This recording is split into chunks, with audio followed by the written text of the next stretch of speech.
So it's finally coming. Well, the Tank's Heat is finally going to be released in the full version.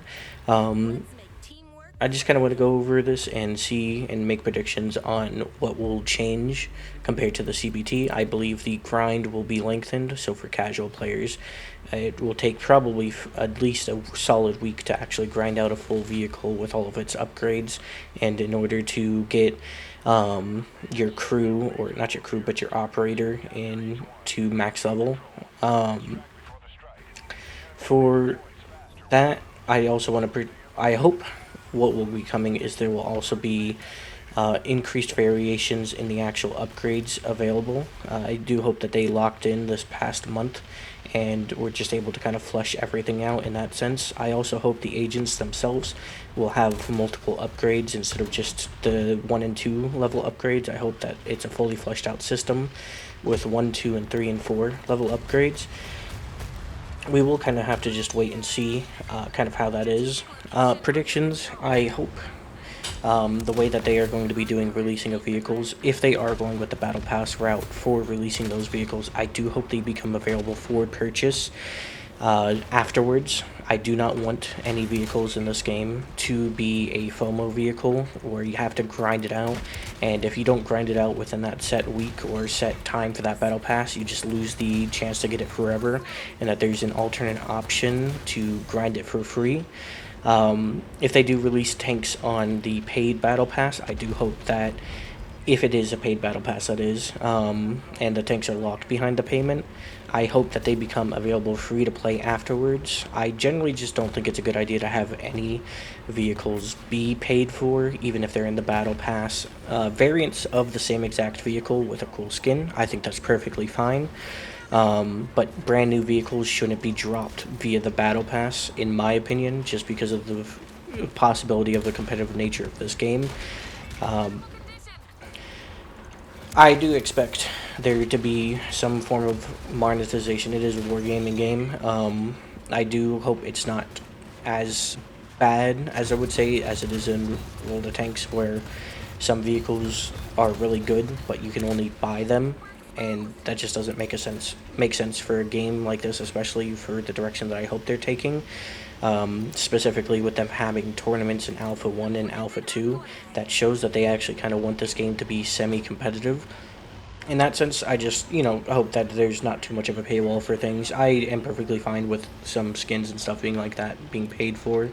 I do hope that they have exclusive skins, not ones that you can never get if you miss out on it, but like a higher tier of skins that look really good and, you pay a bit more of a premium for. I would prefer if that's the monetization route that they actually are going for.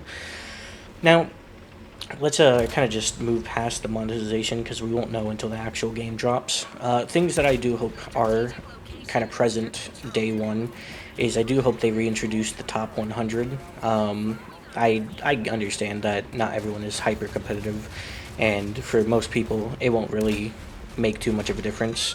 But if they do release a top 100, I hope it's a week by week basis and it kind of refreshes every week. So if something is broken on one patch, you have the ability to kind of back up on a different patch. I don't know if there should be any particular rewards for top 100, maybe some customization elements, but that is it entirely.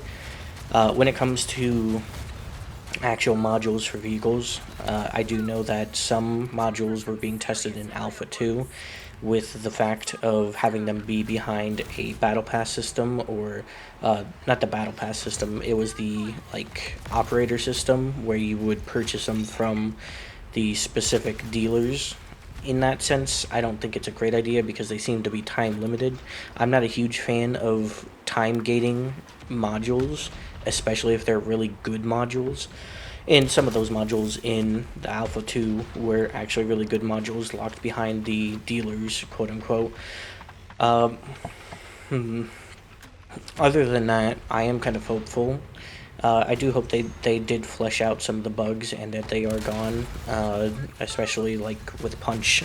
Sometimes Punch, when your body is still alive, or your dead body is still on the playing field, it acts like your missiles and your mines are coming from the dead body instead of from your actual alive vehicle, I hope that bug kind of gets resolved. There's a few bugs that I also hope they looked into. When it comes to balancing, I do believe the HSTVL will probably be nerfed compared to how it was in the closed beta test. I feel some tanks will be buffed, not 100% sure. When it comes to what will be playable on release, I believe what we've seen in the closed beta test will be the starting roster. I believe each of the free battle passes will have a tank that will be with them on release. So I believe Ray will be one of those vehicles. Hoping for some of the other vehicles that kind of have disappeared will also be there. Possibly our Blast, depending on how much it's been worked on. The T-72-9, the Valkyrie. Some of those vehicles and that sort is kind of what I'm expecting to see in the Battle Pass, but I'm not 100% sure. Maybe they have even decreased the size of the roster on release, but we won't really know until we're actually able to get into the game. When it comes to that, I don't think I have any problems with the initial battle passes having tanks on release, just to kind of get excitement into the game. But it's already been made clear that those battle passes will be completely free. I guess it is a bad precedent to set if they do have vehicles in those free battle passes regardless. I do hope that they implement a system where everything in the battle pass can be purchased afterwards via like in-game currency in order to kind of get your hands on some of those more limited things that are battle pass specific. Ults, I do hope some of them have been balanced a little bit more. I am hoping that the cutscenes will kind of go away or at least become more fluid, because some of the cutscenes really do take you out of the game. So I'm just kind of hoping that that is a situation that gets resolved. When it comes to like gameplay itself, I do hope that there is an option to choose like which game modes that you're going to be queuing up for. I doubt it will be on launch, but I hope it's going to be something that they will implement in the future.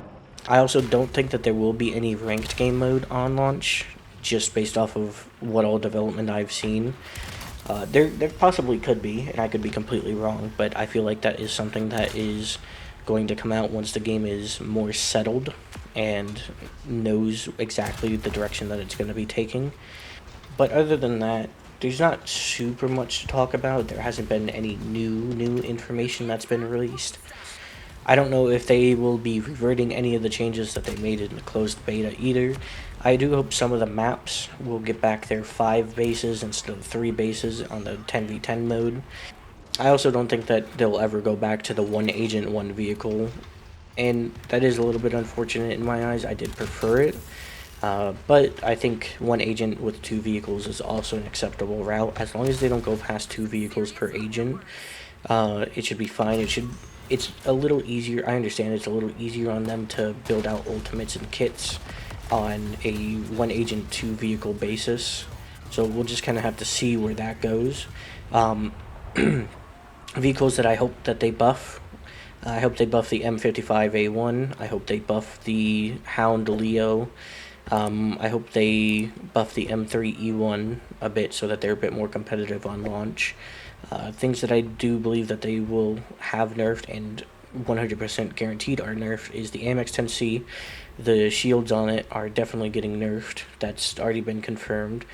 The HSTVL, I don't know about how they'll nerf it, if they're even going to nerf it or if they're just going to leave it as is. That just might happen. I doubt that they'll leave it the way it is, though, just because of how oppressive it was. The Kent XM190, I believe that they'll probably nerf the unload in some form or fashion. I think it's a good ability, and I think it's perfectly fine with the kit, but the community isn't so favorable to the unload ability. But other than that, I also want to share a few resources. So for tools, this is Heat Labs. If you've played World of Tanks, it's the in development version of things like tomato.gg and tanks.gg. So it's an alternative way to kind of just view things about the game, especially when you're offline. You have a couple of things in here. There's some tank statistics so that you can have an easy viewable way to see kind of like the statistics of vehicles. It just kind of helps, kind of build up what vehicle you actually want to go. And I believe that in here, yes, you can compare to other vehicles. Yeah, so you can kind of just see the difference. As you can see, some of these aren't fully in functionality yet, like the damage isn't here for the FV, but it will be a tool available for people that play WoT Heat, similar to those different API tools for World of Tanks. Unknown yet if there will be an API for player statistics, and that all depends on what APIs come out when the game releases. So there may be a chance that player statistics won't be something that is trackable in World of Tanks Heat, but there's other cool features here like map information, common builds that people use, community guides, and even information on tournaments for World of Tanks Heat. Like even the map knowledge is pretty good because you also get some information on the actual layout of the map and some quick tips, especially if it's the first time that you're playing the game. It allows you to kind of get a little bit of knowledge on the game, especially in that time that you're downloading, if you haven't already downloaded it in preparation for it releasing. So this is a little bit of information, and there's going to be a lot of cool things on um, Heat Labs, and everything will be updated, hopefully. Um, Once the game drops, it may take a day or two to gather all the information, but they're relatively good on actually getting the information out quickly. There's community guides as well, and even general guides, like for the crit cone mechanic. So this is information on how the crit actually works within the game and how each shell type determines how likely you are to crit. So in a sense, AP, you can see that it has a cone, but it's not as long as like Heat, or APHE is very short, but it has a very wide cone. So it's not very good at damaging deep internal modules, but it's very good at hitting any surface modules. Same with HE, but AP and Heat are always better for hitting those deeper modules inside of a vehicle.